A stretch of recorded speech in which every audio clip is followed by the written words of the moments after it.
Phil Murphy here with the UFC bantamweight Julianna Pena. Julianna, the task at hand for you coming up in a couple months' time is the person who on her resume is the women's GOAT Amanda Nunes. Before I talk to you about your growth as a mixed martial artist to get you in this title conversation, what do you see in Amanda Nunes that explains the success that she has had over the last half decade or so? I think in the beginning, when Amanda started her title reign, I don't think everyone was taking her quite as serious as maybe they should have. They didn't realize at what strength and at what power she was coming. And I think that kind of had a role in it, as well as the whole, Ronda Rousey type of thing where you're already defeated before you get in there with her, and you lose in 30 seconds. So I think that a combination of those two things is what has made her very successful. Either they're already mentally defeated before, or they weren't taking, her strength quite as serious when they had to face her. They didn't take the intensity quite as serious. From a technical standpoint, you spent time at the desk. You're obviously a very accomplished mixed martial artist. What are some things that you see in what she does that a guy like me in a suit might miss? Nothing. She literally has been able to be so dominant in all of her fights. So there's not really anything that anybody is missing other than the fact that she needs better opponents. She needs somebody that's actually going to challenge her and that's not afraid of her and that is going to come and match that intensity, and that person is me. So how has your mentality, I guess, for this title opportunity compared to some of the recent fights you've had in the past now that the consequence and the opportunity is elevated for you?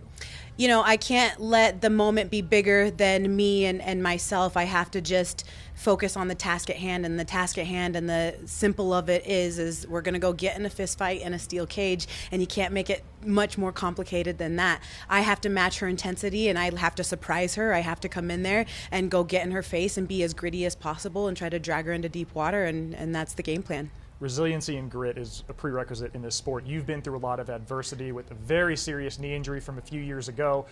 What has it been like to have that path back to the pinnacle of the sport, an opportunity to be amongst the champions and to really traverse that path, given at a time when there were a few years ago, we didn't know if we'd ever get to see you fight again?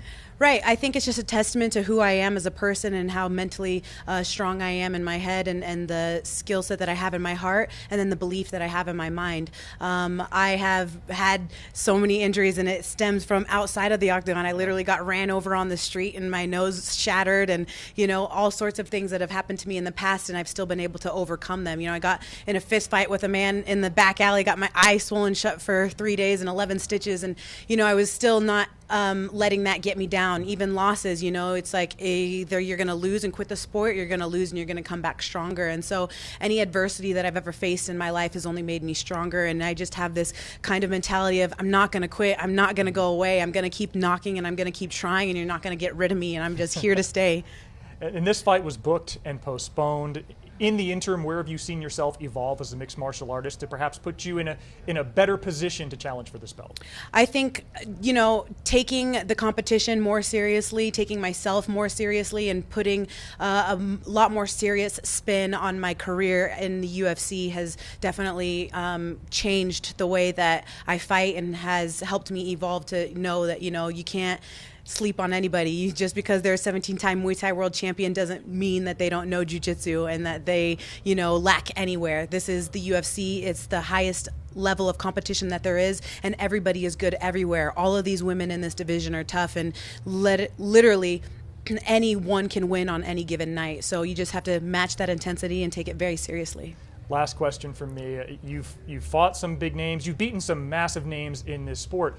When you're sitting there in the tunnel getting ready to walk out as the blue corner against Amanda Nunes, will you mentally treat this like any other fight, or will you acknowledge that this is a rare opportunity? Because I've seen fighters go either way with how they approach things mentally. Right. Again, so I don't want to be, allowing the moment to be bigger than myself. I want to make sure that if I get a belt at the end of the night, that's cute. But at the end of the day, it's about challenging myself and taking this opportunity and seizing the moment. And, no one's going to hand you anything in this life. You got to go out there and get it. And that's my job, and it's my opportunity. And I don't want to, put too much pressure on myself. I feel like I got everything to gain, nothing to lose. And the pressure is mostly on her. But for the most part, I just have to stick to the task at hand, focus on, the level of intensity that I'm bringing, and realize that I'm a serial killer. And on that night, my heart is black. I don't have a heart, and I'm going in there to kill or be killed.